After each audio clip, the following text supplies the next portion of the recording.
Day 9. Well, I made it into town this morning, but I missed the mail carriage by nearly a day. By the time it returns and makes its way to you, I'll probably have already been able to tell you these stories myself, so I guess I'm writing these more as a journal than actual letters at this point. On the other hand, the running water at the end had just enough in the hot water tanks to take a shower. It was just what I needed to help lift my spirits this morning. And the pelt brought in enough coins that I could afford a good meal. Though, I did get some slightly funny looks when I asked for an entire tomato on the side of my plate. But ours hadn't ripened yet when I left, and I don't think that they'd survive this long journey bouncing around in my pack anyway.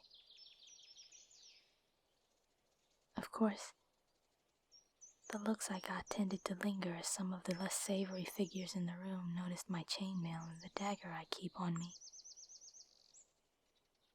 One of them looked like someone had attempted to draw a map of the roads across his face, held a jagged object, and approached my table. I didn't reach for my blade just yet, not wanting to draw hostile attentions if I didn't need to. Even when he practically slammed a large copper coin onto the table. And he told me that he was betting that I was a bounty hunter. He set the coin spinning on its edge, and by now the entire room had eyes on us. But I just smiled at him and snatched the coin mid-turn before explaining that the only bounty I was after was on the head of a demon. Nothing mortal. I handed him his coin back. He didn't look pleased and told me that it was a fair wager before slinking off to his table again. Everyone seemed to go back to what they were doing now that they knew I wasn't a threat to them. Honestly, I think they were just feeling superstition about my presence. But I did wonder at a time if any of them had heard stories of my prey recently. When I received the letter that told of the disappearances linked to a creature visiting people in their beds and slowly draining them over repeated nights. This town wasn't one they mentioned, but it might have just been too small to seem important.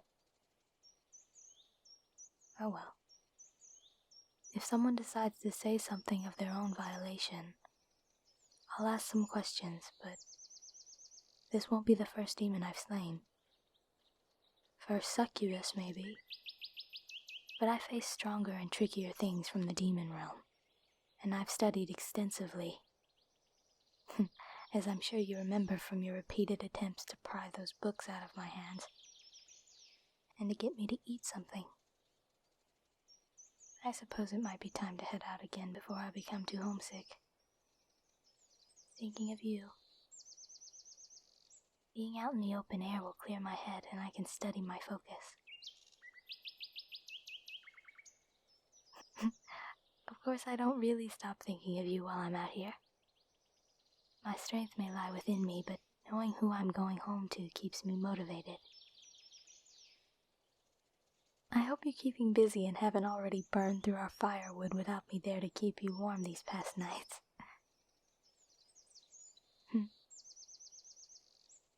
Know that I'm thinking sweet thoughts of you, and I hope you're thinking of me too. See you soon, my love.